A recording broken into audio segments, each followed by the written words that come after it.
Episode की शुरुआत में जो होती है जॉन काफ़ी डर जाती है कि चायुत क्या उसके बारे में समझ रहा है। तो यहाँ पे बोलता, ओह हाँ तुम तो कासा के असिस्टेंट हो ना। तो कासा बोलता, ये वही लड़की है जो कि मेरी असिस्टेंट है। तभी यहाँ पे उसे चक्कर आ जाता है जॉन को, क्योंकि काफ़ी प्रेशर ले लेती है। और यहाँ पे कासा उसे पकड़ता कहती है, तुम ठीक तो हो ना। और ये सारी चीज़ें ली देख रही होती है, जो कि ली को काफ़ी गुस्सा आ रहा होता है कि उसके बाहों में वो कैसी होती है। तो यहाँ पे बोलता है जॉन का फ्रेंड कि वो रात से सोई नहीं है। तभी उसे भेज दिया जाता है रेस्ट करने के लिए, और यहाँ पे मीटिंग स्टार्ट हो रही होती है। यहाँ पे बोलती है इसकी फ्रेंड, क्या हुआ, तुम इस तरह से बिहेवियर क्यों कर रही थी, ऐसा लग रहा था तुम किसी से छुप रही थी। तो यहाँ पे बोलती है जॉन कि हाँ, लेकिन तुम ये बात मत बताना, चायुत फैमिली का बेटा है, मेरा बेटा लुक। यहाँ पे बेचारी शॉक में हो जाती है। तो ये सब पूछती है कैसे हुआ। तो बोलती है कि मैं एक पार्टी में गई थी जहाँ कि उसका बॉयफ्रेंड था, वो किसी और लड़की के साथ था। और यहाँ पे ये सब वो देख रही थी, और वो लड़की मुझे बहुत ज़्यादा बुली कर रही थी। और उस टाइम में मैं टीनेज थी, और उस टाइम में बहुत ही मैं हल्का टाइप की रहती थी। वो सारी चीज़ें बताती है। और यहाँ पे वो जो लड़की होती है उसे थप्पड़ मारती है कि खुद को देखा है आईने में, हाँ कैसी है तू, और चली करने के लिए मेरे बॉयफ्रेंड के साथ लाइन। काफ़ी उल्टा सीधा बोलती है। तभी यहाँ पे उसके फ्रेंड आ जाती है, और उसके फ्रेंड जो होती है उसके मुंह में पानी मारती है। और यहाँ पे बोलती है, मैं लिहली हूँ, मुझे अकल नहीं, अभी मैं प्रूव करती हूँ। वो अपना टी शर्ट वगैरह ओपन कर लेती है और फुल मूड में आ जाती है, और ना चाहते हुए भी ड्रंक करके वो गिरने ही लगती है जैसे। तो यहाँ पे यूथ आ जाता है, और यूथ उसे पकड़ लेता है बाहों में। और इधर में कासा भी रहता है, कासा भी उसे पकड़ता है। यहाँ पे बोलती है, इतने सारे हैंडसम बॉयज़ मैं किसे चूज़ करूँ, क्योंकि वो बिल्कुल भी नशे में नहीं थी। लेकिन यहाँ पे इत्तेफाक से वो होती है यूथ के साथ, जो कि उसे पता नहीं होता है। जब देखती है कि यूथ उसके बगल में सोया हुआ है, तो वो काफ़ी शौक में चली जाती है, क्योंकि उसने सबसे बड़ी गलती कर दी थी, जिसकी वजह से वो प्रेग्नेंट हो गई थी। यानी कि यूथ वही बाप है लुक का। और यहाँ पे जैसे ही वो मेडिसिन खाती है पील, तभी यहाँ पे उसके डैड एक्सीडेंट हो जाता है, जो कि उसे बताती है, जिसकी वजह से वो पिल भी नहीं खा सकी थी। वो सारी चीज़ें अपने फ्रेंड को बता रही होती है, कहती है प्लीज़ ये सब किसी को भी मत बताना। इतना कह के वो लोग चले जाते हैं लुक को लाने के लिए स्कूल में। लुक बहुत क्यूट बच्चा है, लेकिन इधर जो होती है यूथ की माँ काफ़ी गुस्सा करती है कि तुमने कासा को क्यों दिया मैरिज का अपना सहारा करने के लिए, वो क्या करेगा कैसे करेगा। तो यहाँ पे बहुत ज़्यादा इशू हो जाता है उन दोनों के बीच में। इधर जो होती है रीन, वो पैसे निकालती है अपनी बहन की, एक बार भी नहीं सोची है। जब आती है जॉन, लेकिन वो इग्नोर करके चली जाती है।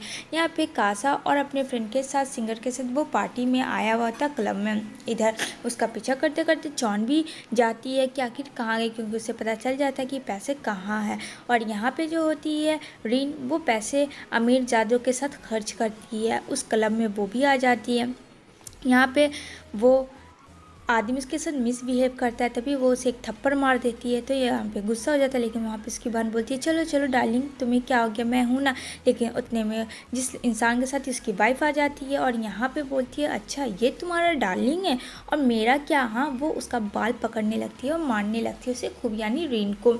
और ये सब चीज़ हंगामा हो जाता है। तो कासूस का फ्रेंड बोलता है, यहाँ ये सब क्या हो रहा है। बेचारी फिर से एक बार ट्रोल हो जाती है जॉन, और उसके पास मुंह पे पानी फेंक दिया जाता है। तभी यहाँ पे आता है कासा और कहता है, मैं इसके साथ हूँ, क्या प्रॉब्लम है।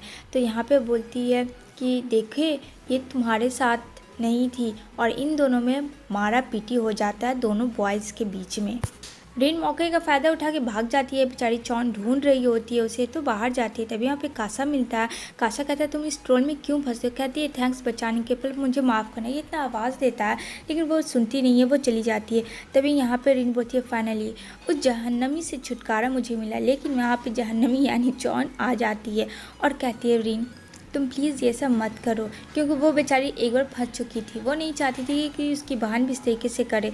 यहाँ पे बोलती है, तुम मुझे सब मत सिखाओ कि तुमने क्या किया, तुमने जो कांड किए इतने बड़े बड़े ना, वो तो भूल ही जाओ, और सिर्फ मेरे लाइफ को बर्बाद करके। और ये सब कासा सुन रहा होता है, और यहाँ पे कासा को बिल्कुल अच्छा नहीं लग रहा होता। वो उसे इतना मारती है, बट कासा चुप होता है। यहाँ पे बेचारी जॉन काफ़ी रोती है, बस स्टैंड जाती है।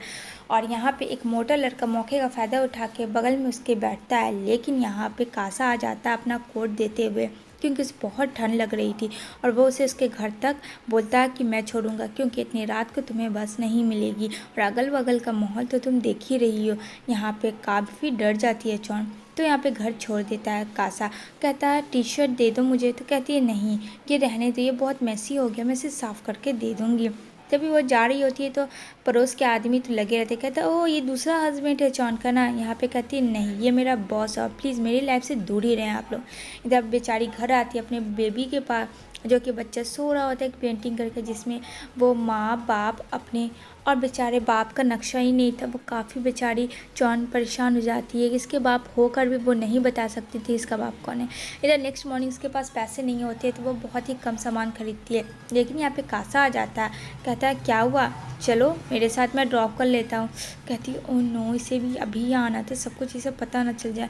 तो वो चुपचाप से उसके गाड़ी पे बैठ जाती है ताकि उसे पता ना हो कि उसके पास पैसे नहीं है। और ये सारी चीज़ें ली देख रहती है, वो उसके साथ बैठी हुई है।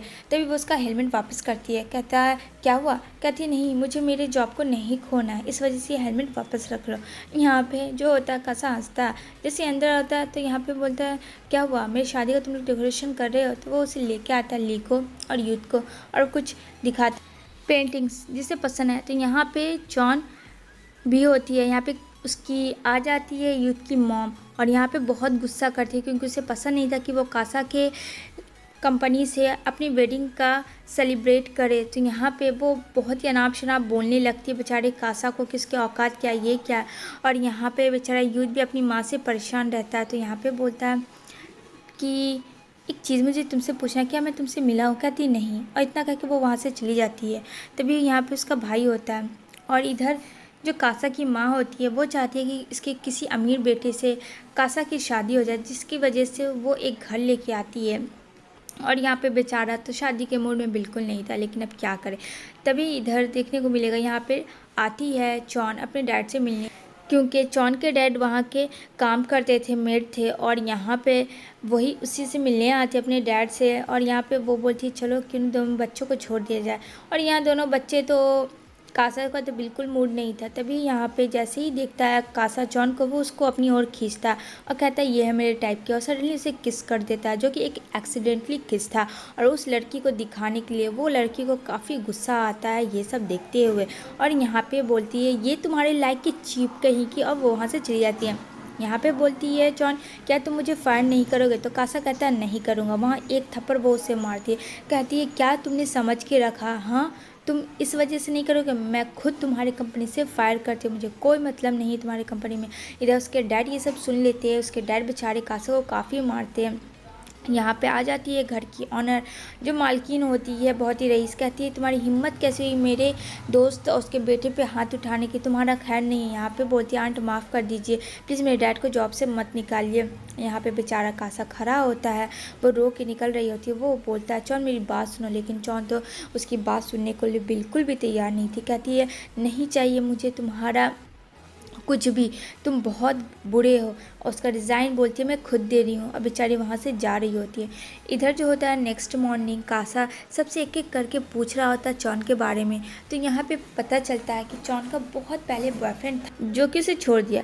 इधर जॉब करने जाती है जैसे ही दूसरी जगह इंटरव्यू में, तो यहाँ पे कासा आ जाता है। यहाँ पे बोलता है कासा कि ये लड़की मेरे इससे जॉब से भाग के आई है और वहाँ से जॉब नहीं मिलता। यहाँ पे बोलती है तुम्हारी प्रॉब्लम क्या है। यहाँ पे बोलता है मेरी प्रॉब्लम ये है कि तुम मेरी कंपनी में जॉब करोगे और कहीं भी नहीं करोगी। इधर दिखाया जाता है लुक को, जो कि पेंटिंग कर रहा होता है अपने डैड का, और यहाँ पे सारे लड़का बुली करने लगते हैं और वो उसका जो होता है ड्राइंग ले लेते हैं। और यहाँ पे बोलता है कि है तेरे डैड, और इसे काफ़ी गुस्सा आता है लुक को कि डैड के बारे में से उसने मार दिया। वो रोता है, कहता मैंने इतना कस के मार दिया। और यहाँ पे वो मोटू लड़का काफ़ी रोने लगता है। इधर देखने को मिलेगा यहाँ पे कॉल आ जाता है चॉन के पास उसके बेटे का। तभी यहाँ पे होता है कासा बोलता है मैं तुम्हें ड्रॉप कर देता हूँ, लेकिन कासा को लगता है कि उस स्कूल में हो सकता है उसका बॉयफ्रेंड हो। तो यहाँ पे लुक बोलता है सर मैंने कुछ भी नहीं किया, इसने मुझे बुली किया, इसने मेरे डैड को बोला कि इसके डैड है ही नहीं, मुझे पता मेरे डैड है। ये सारी चीज़ें सुन लेता है बाहर से कासा, और सारी सिचुएशन से पता चल जाती है कि उसे बेटा भी है। यहाँ पे बोलता है मैं हूँ इसके डैड, और ये सारे लोग देख रहे होते हैं। और यहाँ पे बेचारा बहुत ही स्ट्रांग बन के आता है, और यहाँ पे थैंक्स इशारे में करती है जॉन। और यहाँ पे बोलता है लुक, क्या आप मेरे डैड तो सच्ची वाले? तो यहाँ पे अब बोले तो क्या बोले, वो इतना छोटा भी नहीं है। तो कहते हैं नहीं बेटा, ये मेरे बॉस है। बेचारे का मूड ऑफ हो जाता है, एक छोटा सा बच्चा बाप के बिना नहीं जी रहा है, ज़िंदगी कैसा लगेगा। तो उसको जॉन काफ़ी समझाती है, बेटा तुम इस तरीके से नहीं मारना चाहिए, लाख तुम्हारे डैड के बारे में कुछ बोले माफ़ी तुम्हें मांगनी होगी। कहता है ठीक है। इधर उसका बाप खड़ा होता है जहाँ कासा आ जाता है और यहाँ पे बोलता है मैं तब तक नहीं जाऊँगा जब तक आप मुझे माफ़ नहीं कर देते हैं। और यहाँ पे उसके डर उसके मुंह पे पानी मार देते, कहते हैं अब तो तुम्हें जाना ही होगा। कहता मैं नहीं जाऊँगा। ये सब चीज़ देख रहा होता है लुक, और लुक के दिमाग में एक आइडिया आता है। कहता सो कूल, अगर मेरी मॉम के साथ इसकी जोड़ी फिक्स हो जाए तो कितना अच्छा लगेगा। यहाँ पे उसके डैड भी सॉरी उसका एक्सेप्ट कर लेते। इधर बोलता है लुक, मॉम वो अंकल कितने प्यारे थे ना। मॉम बोलती है क्या। इसी के साथ ये एपिसोड एंड